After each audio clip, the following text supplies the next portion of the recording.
Well, very interesting times right now, and amidst it all, we had RMB hosting an investor conference called the Big Five in Arabella last week. Run us through that and what that conference was all about. Sure, it's an investor conference with about 20 corporates, about 100 investors, and we talk about what's going on in South Africa and Africa at the moment and why certain corporates or industries might be attractive for local and international investors. Let's take a look at some of the themes that cropped up there with South Africa and its investment climate under the spotlight. Yeah, the Big Five. It's called the Big Five. It's got nothing to do with game. It's actually there's 5 themes that we have at the conference.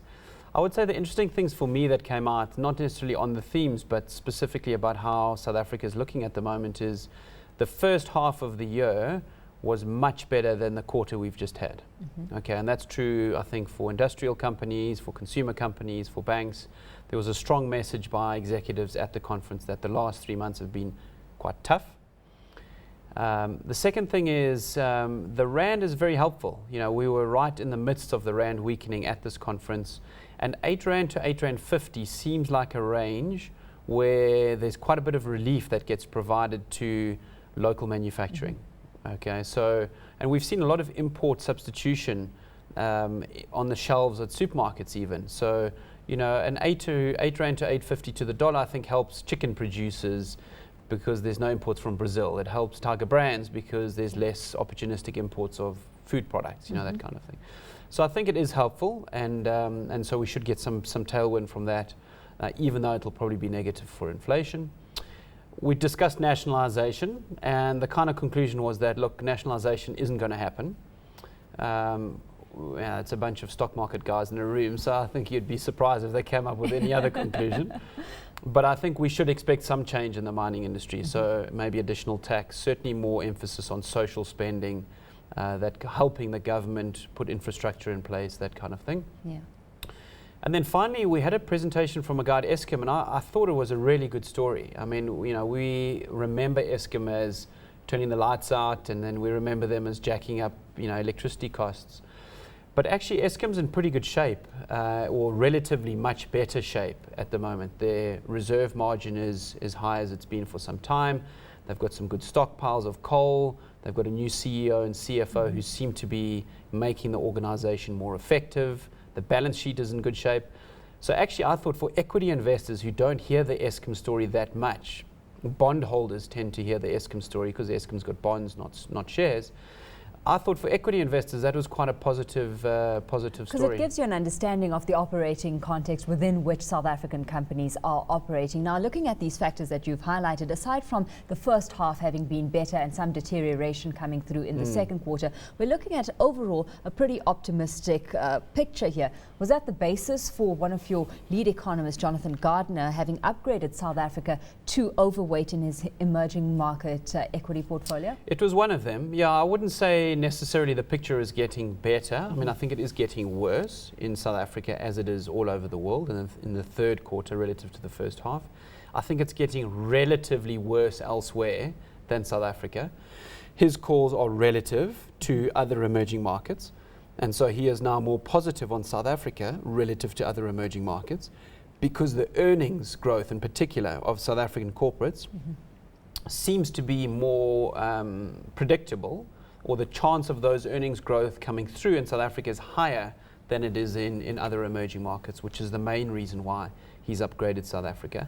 In addition to the fact, that foreign investors look at South Africa in dollar terms, and the fact that the Rand's weakened by 15% means that now South African stocks are much cheaper in dollars than they were 2 or 3 weeks ago. Absolutely, and I mean certainly not adding some incentive is the fact that we've got a third of the indices constituent stocks right now trading at single-digit price to earnings ratios, and that offering some encouragement. From your perspective though, if you're looking at South African equities compared to developed markets, there seems to be somewhat of a debate in terms of where that better value is to be found, and within that debate, consensus is that developed markets are the place to be right now. Your view? You know, I think we had this debate or discussion last time I was on the show. I would agree with that, actually. I do think that there's probably better value in other markets, developed markets. It becomes a slightly different equation now at 8 Rand to 8 Rand 50 to the dollar, because you're going to, if you're selling South African equities and buying offshore equities, it's better to do that at 670 than at 8, obviously. So it's not just about PE multiples, it's about the sort of dollar cost of what you're selling versus what you're buying. I still remain of the view that the right place to put your money right now, if you have cash, is in developed market equities that have exposure to emerging markets. Yeah. So we like emerging markets. We're not that fond of all emerging market equities. Some of them are expensive. But we really like the Nestle's, the Procter & Gamble's, those kind of companies that have high exposure to emerging markets but are listed in developed markets. What about South African equities that have exposure to those emerging markets as well? One would assume then the same holds true. Not necessarily, because if you think about it, the flow of money around the world has gone out of developed markets into emerging markets. And because the pot of money in developed markets is so large and the pot of money in emerging markets is much smaller, you need a small change in the amount of money from developed markets that goes to emerging markets to influence the price. And so what we actually find is the price of emerging market stocks is quite expensive for the same growth profile as developed market stocks that also have emerging market exposure. Absolutely. So when it comes to South African markets then and the equity space, where are you looking at your exposure right now? Because we've got some taking on a very defensive approach within very volatile times, and that largely warranted. But you've also got your cyclical counters, so those in the resources space that's offering immense value right now, but dependent on, of course, those earnings filtering through. Look, I think there's merit in what's often referred to as a barbell strategy. So, you have a bit of cyclicality and a bit of defensiveness that can work. We think the one thing that is a theme that will continue to be a theme that outperforms the market is high dividend yielding stocks.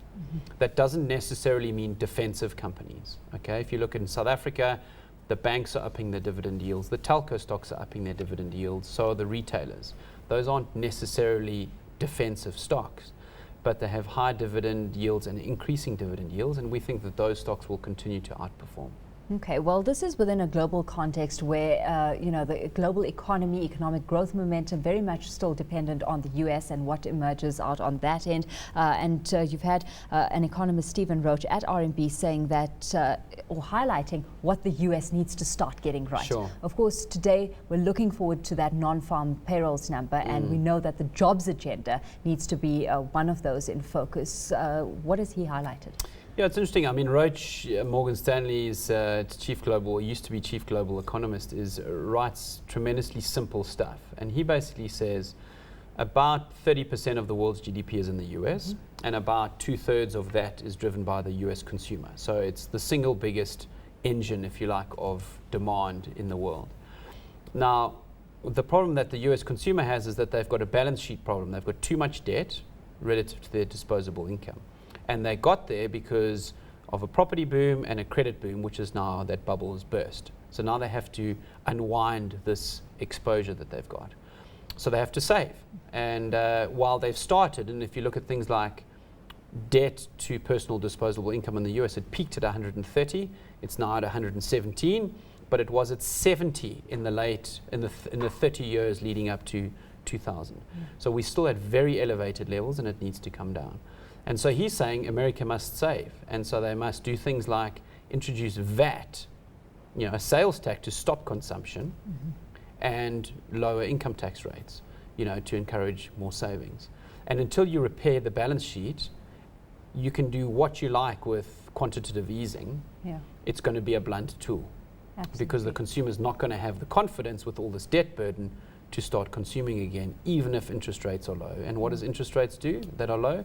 They encourage people to go and buy property, which is what they want to avoid, and they get discouraged from savings, which is exactly what you want to avoid. Absolutely, and we've been talking about QE, just a matter of coming through and enforcing kicking down of a can further down the road. Thanks so much for your time. We're going to have to leave it there, Chris, for this afternoon. Chris Meyer is CEO of RMB Morgan Stanley.